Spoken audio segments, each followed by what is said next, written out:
Hello बच्चों, let's see this question and the question says the positive ions are formed from the neutral atom by the first option given है increase of nuclear charge, second gain of protons, third loss of electrons and fourth loss of protons. एक atom की बात करी जाए तो एक atom में present होता है प्रोटॉन एंड न्यूट्रॉन न्यूक्लियस के अंदर एंड इलेक्ट्रॉन न्यूक्लियस के बाहर लाई करते हैं।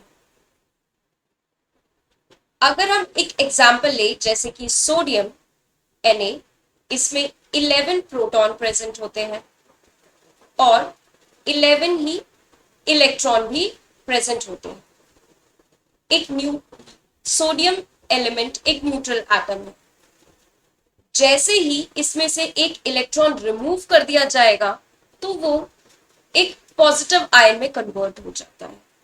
पॉजिटिव आयन में कन्वर्ट होने का मतलब कि एक इलेक्ट्रॉन के लॉस होते ही नंबर ऑफ पॉजिटिव आयन्स यानी कि नंबर ऑफ प्रोटॉन ज्यादा हो जाते हैं, रेशियो इनका, एंड नंबर ऑफ इलेक्ट्रॉन कम रह जाते हैं, जिस वजह से न्यूक्लियर चार्ज भी बढ़ जाता है।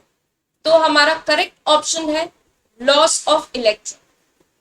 अगर ऑप्शन फर्स्ट देखा जाए इंक्रीज ऑफ न्यूक्लियर चार्ज, ये तो रिजल्ट होता है पॉजिटिव आयन फॉर्म होने का कि एक इलेक्ट्रॉन निकल गया, उसके बाद जो न्यूक्लियस है, जो प्रोटॉन्स है अंदर, उन्हें कम इलेक्ट्रॉन्स अट्रैक्ट करने पड़ रहे हैं, तो वो उनका न्यूक्लियर चार्ज बढ़ जाता है, वो ज्यादा इफेक्टिवली इलेक्ट्रॉन्स को अपनी तरफ अट्रैक्ट कर सकते हैं, जिससे एटॉमिक साइज डिक्रीज हो जाता है।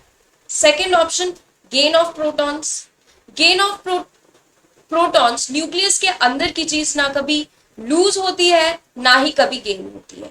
सारा खेल होता है इलेक्ट्रॉन का। अगर इलेक्ट्रॉन लूज होगा तो पॉजिटिव आयंस बनेंगे, अगर इलेक्ट्रॉन गेन होगा तो नेगेटिव आयंस बनेंगे। तो गेन ऑफ प्रोटॉन्स तो हमारा नहीं है ऑप्शन, गलत ऑप्शन है ये दोनों। लॉस ऑफ इलेक्ट्रॉन, हाँ, क्योंकि इलेक्ट्रॉन के लूज या गेन होने से ही पॉजिटिव या नेगेटिव आयन फॉर्म होता है। इलेक्ट्रॉन लूज होगा तो पॉजिटिव आयन फॉर्म होगा। लॉस ऑफ प्रोटॉन नहीं, ये भी गलत ऑप्शन है क्योंकि न्यूक्लियस से कुछ भी लॉस या गेन नहीं होता है।